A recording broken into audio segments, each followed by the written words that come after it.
পুরনো ঢাকায় যে ঘটনাটি ঘটে গেছে, যে ছেলেটি মারা গেছে বরঞ্চ তার সাথে হয়তো যুবদলের সম্পর্ক আছে, কিন্তু যে খুন করছে বা যে হত্যা করছে তাকে তো অন্য জায়গা থেকে, আমরা যেটা খবর পেয়েছি, অন্য জায়গা থেকে নিয়ে আসা হয়েছে। তাকে তাকে ধরা হচ্ছে না, ধরা হলো অন্যদেরকে অ্যারেস্ট করা হলো, তাকে ধরা হচ্ছে না, কি তাকে আসামিও পর্যন্ত বোধহয় করা হয়নি এখন পর্যন্ত।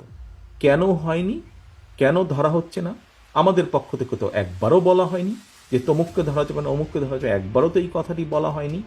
আমরা বরাবর বলে দিচ্ছি, একটু আগে যেটি আপনাদের সামনে বলেছি, বরাবর আমরা বলেছি অন্যায়কারী আইনের দৃষ্টিতে তার বিচার হবে। দলের সাথে তার কি সম্পর্ক, কিচ্ছু যায় আসে না তাতে। তাকে দল কোনো রকম প্রশ্রয় দিবে না। কেউ যদি কোনো অন্যায় করে থাকে, তাহলে প্রশাসন ধরছে না কেন তাকে?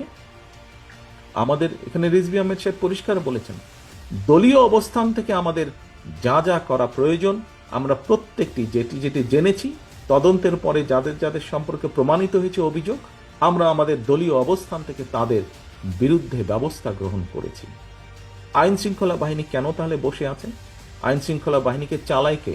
বিএনপি তো চালায় না, চালাচ্ছে তো সরকার। তাহলে সরকার কেন ব্যবস্থা নিচ্ছে না তাদের বিরুদ্ধে? সেটি দলেরই হোক বা সেটি অন্য কোনো লোকই হোক, কেন ব্যবস্থা নিচ্ছে না?